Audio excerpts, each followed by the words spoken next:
The views, opinions, and representations expressed on the Night Dreams Talk Radio Network and its website are those of the hosts, guests, and participants, and are not necessarily those of or endorsed by the network, its affiliated stations and broadcasts, the management, other hosts, or advertisers of the network.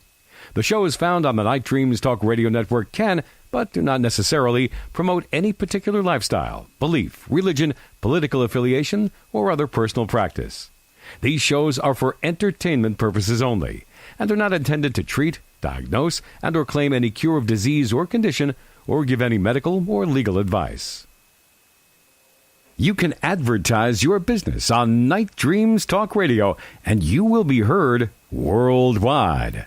Why not contact us at nightdreamstalkradio@gmail.com. You are all...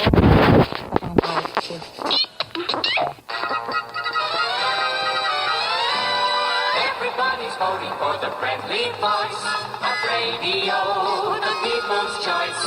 Music, weather, sports, and news, it's radio. The people choose. Everybody's swinging to the swinging voice of radio, the people's choice. Big fry, small fry, dawn to dawn, it's radio that turns them on.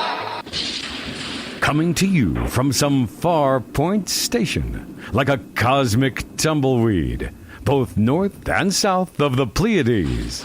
Here's your host, Gary Anderson. Well, that is me. Down at the compound, down at the harbor. Oh, the weather is so fantastic. It's supposed to be really great this weekend. Boy, this week has gone by so fast. Tomorrow is Friday, then it comes Saturday, and then the whole process starts again. Well, tonight we got a very special guest on the show. We got DR.Michael Masters. He's going to be talking about aliens, UFOs, and his newest book. He'll be on right after this. You can advertise your business on Night Dreams Talk Radio, and you will be heard worldwide. Why not contact us at nightdreamstalkradio@gmail.com. Well, Michael, how are you doing tonight, my friend? I'm doing great. How are you doing? I am doing fantastic for an old fart. Well, why don't you tell the listeners a little bit about yourself? Well, I grew up in a small town in Ohio, and I went to college for anthropology and ended up getting a PhD in anthropology, and now work at Montana Tech, which is a PhD granting institution in the Northwest in Butte, Montana. And we do archaeological digs, and I teach forensic anthropology and some economic anthropology classes, and just various courses in the field of anthropology. And I sometimes teach quantitative statistics in a different department and a couple adjunct courses around, but spend most of my time teaching and fishing and hunting and hiking and skiing and playing golf and going to music festivals and various other things that are both educational, entertaining, and fun, I guess. Well, in Montana, you got all that. I mean, everything. There's a lot to do. Oh, yeah. Yeah, there's a lot to do out here. It's great. Well, what type of things do you go in the ground and dig up? Well, around here, the earliest in this region is about 5,000 years ago. A lot of that has to do with the Ice Age, and not necessarily ice being here, but the runoff from the ice created some pretty serious waterways in places that are now just a trickling creek. So we were able to work in places, at least here around Butte, Montana, going back to about 5,000-6,000 years ago. But in Montana in general, there's some really early sites. There's Clovis sites all around, and quite a number of Pelican Lake and Eastgate, and it's really cool place as far as prehistory goes.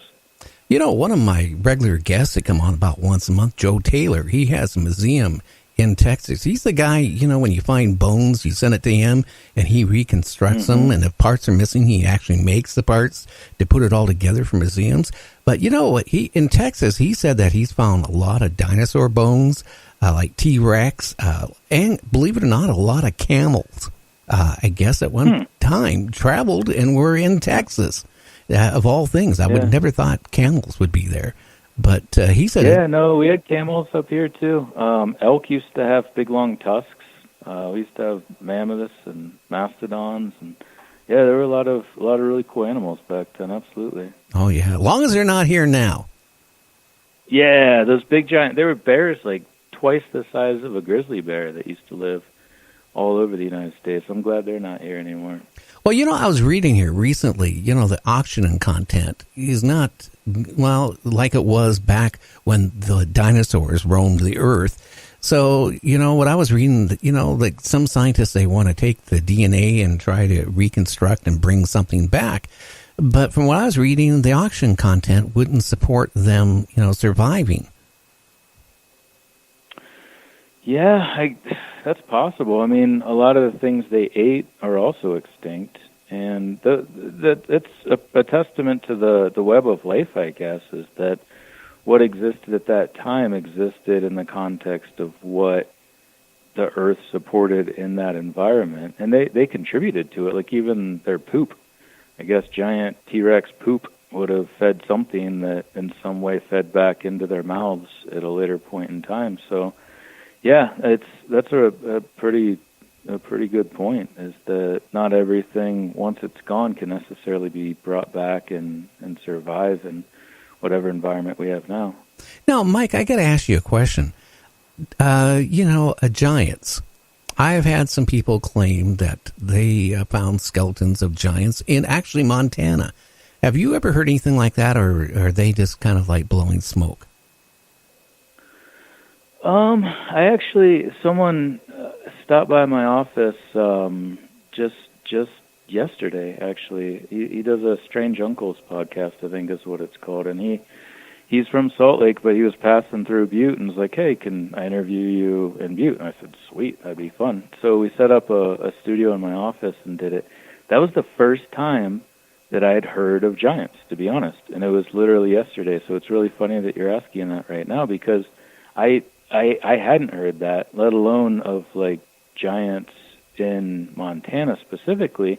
Another reason why that's shocking somewhat is because typically in high altitude populations, and Montana, especially the western part in the Rockies, isn't even high altitude. Technically high altitude is 9,000 feet or above, but even out here, people are smaller. We have one of the skinniest, smallest populations in the United States, so I'd be really surprised to hear that there was a group of giants. Is it just an isolated population with like a specific genetic characteristic or something? I have no idea. And then I don't know if you ever heard of Mary Joyce. She runs a UFO Bigfoot reporting center in North Carolina called SkyshipsOverCashiers.com.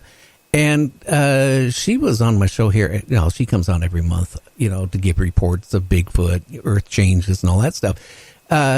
She was talking about like 2 years ago when they were building a new community college near her, that they found remains not of giants but of little people. We're talking like 2-3 feet, and naturally the college grabbed the bones really quick, and then all of a sudden they disappeared. That's strange. Normally when we as academics get a hold of bones, we don't usually hide them or try to conceal them. We oftentimes work very closely with whoever it is that has proprietary ownership of them, and especially if they're an indigenous population. If they were prehistoric, then there's actually NEGPRO laws that would prohibit that from happening. So they must have been recent, I guess. Could they have been children? Is that why they were small? I have no idea. She actually said adult. Again, she's claiming like around 3 feet. Now, I also have another person up here that lives near Clearwater, Washington. it claims that, well, there's little people in the forest. Now, have you heard anything like that in Montana? Any reports of anything strange like that? No, I mean, I've definitely seen some strange things that people have showed me recently. There's a place not too far from where I am in Butte, in the Deer Lodge area on Route 90. That's called Redgate specifically, and it's been a hot spot of UFOs and also what people refer to as cryptids. And they did a documentary about it back in, I think, 2005. It's not that old, but they interviewed a lot of the people who have been seeing these things their entire lives. It's been going on for decades. And what's funny about it is one of my former students, he's a guide. He's a bow hunting, elk hunting guide in that same region known as the Redgate area.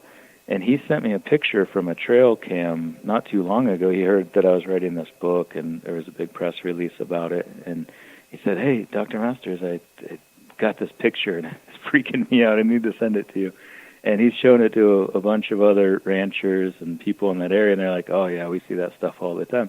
But it's this really strange creature. It's very human-like. It's very humanoid in its form, but has certain characteristics that definitely aren't normal. And it's in a very, very remote part. It's not close to any road.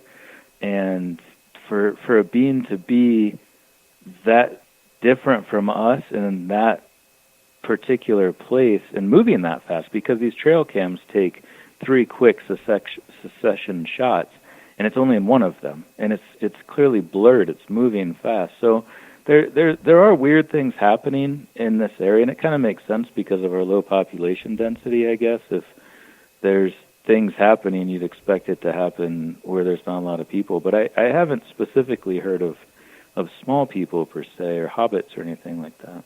Okay, I was just kind of curious. How about Bigfoot in your area? Any sightings of Bigfoot or anything like that going on? No, not really. People don't talk about it, and there aren't really reports or discussions about it. I just came through Oregon recently, though. I was on a book tour, and we went through up the California coast and through Oregon to the UFO Festival and McMinnville and some other places. And Bigfoot's a huge thing there. Like, you can't drive more than 10 minutes without seeing some sort of Bigfoot statue or wood carving or copper, bronze statue. And I don't know if it's just a cultural thing, if it's more of an idea that's embraced and perpetuated there.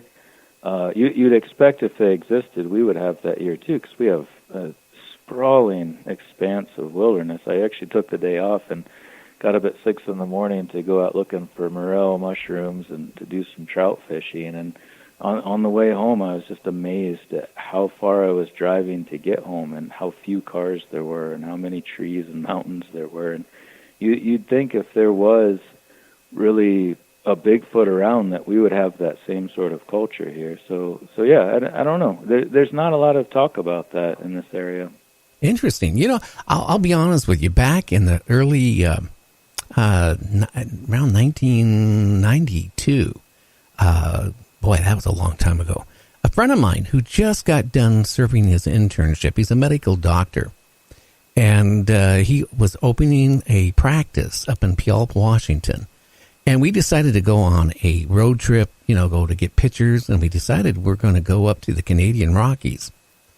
And we did. And we went to an old World War II Japanese internment camp.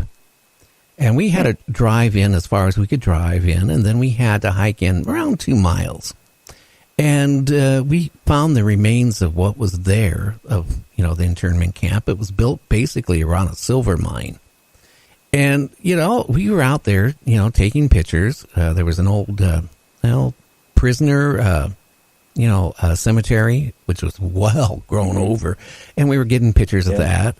And my friend, who, says, "Hey, Gary, look across the creek over there at the base of the mountain where the one of the mines, was at, and some of the machinery was still there."